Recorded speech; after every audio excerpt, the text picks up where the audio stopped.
के समय में पासपोर्ट सिर्फ विदेश यात्रा का दस्तावेज नहीं रह गया है। यह भारत में सबसे भरोसेमंद और मजबूत पहचान पत्रों में से एक माना जाता है। कई जगहों पर इसे नागरिकता के प्रमाण के रूप में भी स्वीकार किया जाता है। जिस तरह जन्म प्रमाण पत्र व्यक्ति की पहचान की बुनियाद होता है, उसी तरह पासपोर्ट भी आपकी पहचान और राष्ट्रीयता को मजबूत तरीके से दर्शाता है। लेकिन अब पासपोर्ट जारी करने की प्रक्रिया में सख्ती बढ़ा दी गई है। साफ शब्दों में कहें तो अब सिर्फ फॉर्म भर देना या ऑनलाइन अपॉइंटमेंट ले लेना काफी नहीं होगा। अगर कुछ जरूरी शर्तें पूरी नहीं की गई तो पासपोर्ट का आवेदन सीधे खारिज भी किया जा सकता है। यही वजह है कि इस जानकारी को ध्यान से समझना बहुत जरूरी है, ताकि आगे चलकर किसी तरह की परेशानी न हो। सबसे बड़ा बदलाव यह है कि साल 2026 से पासपोर्ट बनवाने के लिए जन्म प्रमाण पत्र अनिवार्य कर दिया गया है। यानी अगर आपके पास बर्थ सर्टिफिकेट नहीं है तो पासपोर्ट बनवाना संभव नहीं होगा। खास तौर पर यह नियम उन लोगों पर लागू होगा जिनका जन्म 1 अक्टूबर 2023 के बाद हुआ है। इस तारीख के बाद जन्मे व्यक्ति को पासपोर्ट आवेदन के समय जन्म प्रमाण पत्र दिखाना ही होगा, अन्यथा आवेदन स्वीकार नहीं किया जाएगा। अब यहां एक महत्वपूर्ण बात समझनी जरूरी है।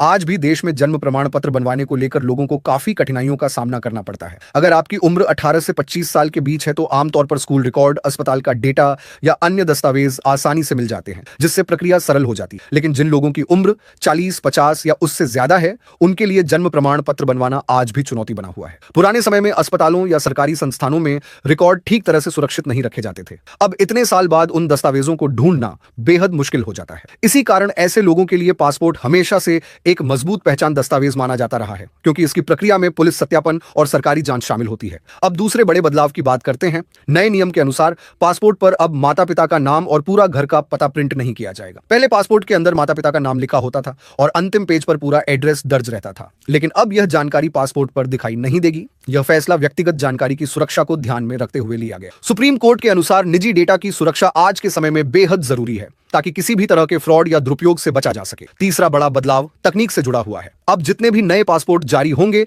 वे सभी ई पासपोर्ट होंगे। इसका मतलब है कि पासपोर्ट पूरी तरह बायोमेट्रिक तकनीक पर आधारित होगा। इसमें एक विशेष डिजिटल चिप लगी होगी, जिसमें आपका बायोमेट्रिक डेटा और जरूरी जानकारी सुरक्षित रूप से संग्रहित रहेगी। इस नई व्यवस्था का मकसद यह सुनिश्चित करना है कि कोई भी व्यक्ति किसी दूसरे के पासपोर्ट का गलत इस्तेमाल न कर सके। भारत में ई पासपोर्ट की प्रक्रिया पहले ही शुरू की जा चुकी है और आने वाले समय में यही मानक प्रणाली बन जाएगी। इसके अलावा पासपोर्ट से जुड़ी पूरी प्रक्रिया को अब पहले से कहीं ज्यादा डिजिटल और तेज बनाया जा रहा है। यानी आवेदन करने से लेकर पुलिस वेरिफिकेशन और पासपोर्ट आपके हाथ में आने तक का समय अब कम होने वाला है। पहले लोगों को कई बार दफ्तर के चक्कर लगाने पड़ते थे और छोटी छोटी वजहों से फाइल अटक जाती थी। लेकिन अब सिस्टम को इस तरह अपडेट किया गया है कि अनावश्यक देरी काफी हद तक कम हो सके। पहले आमतौर पर पासपोर्ट बनने में 30 से 45 दिन तक का समय लग जाता था और कुछ मामलों में तो इससे भी ज्यादा इंतजार करना पड़ता था। अब सरकार का लक्ष्य है कि इस पूरी प्रक्रिया को सरल, पारदर्शी और समयबद्ध बनाया जाए। अब सवाल उठता है कि आखिर ऐसा क्या बदला गया है जिससे पासपोर्ट जल्दी बनने लगेगा? तो इसका जवाब है,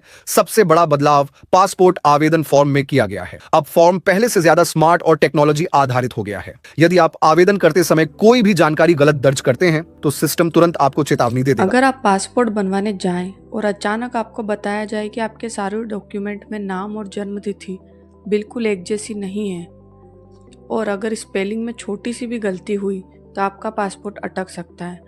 2026 से पासपोर्ट सिस्टम में कई बड़े बदलाव किए जा रहे हैं। आवेदन प्रक्रिया और ज़्यादा डिजिटल, वेरिफिकेशन और सख्त, बच्चों के लिए बर्थ सर्टिफिकेट ज़रूरी है। तो आखिर नए नियम क्या है और पासपोर्ट बनवाने से पहले आपको क्या क्या ध्यान रखना ज़रूरी है, तो आज हम पूरी जानकारी आसान भाषा में समझेंगे। तो पासपोर्ट प्रक्रिया अब और डिजिटल हो गई है। 2026 में पासपोर्ट सिस्टम को और ज़्यादा डिजिटल और फास्ट ट्रैक बनाया जा रहा है। अब आवेदन ऑनलाइन, अपॉइंटमेंट भी ऑनलाइन और डॉक्यूमेंट वेरिफिकेशन डिजिटल होगा। मतलब अब लोगों को कम बार पासपोर्ट ऑफिस जाना पड़ेगा। इससे पासपोर्ट बनवाने की प्रक्रिया पहले से ज़्यादा तेज हो सकती है। दूसरा है, दस्तावेजों में स्पेलिंग एक ज़रूरी पार्ट है कि एक नए नियम में एक खास बात पर जोर दिया जा रहा है कि आपके सभी डॉक्यूमेंट में नाम, बर्थ डेट और आपका एड्रेस बिल्कुल सेम स्पेलिंग में होना चाहिए। अगर आधार में नाम अलग है, पेन में स्पेलिंग अलग है, तो वेरिफिकेशन में दिक्कत आ सकती है। इसीलिए पासपोर्ट के लिए आवेदन करने से पहले अपने सभी डॉक्यूमेंट चेक करना ज़रूरी है।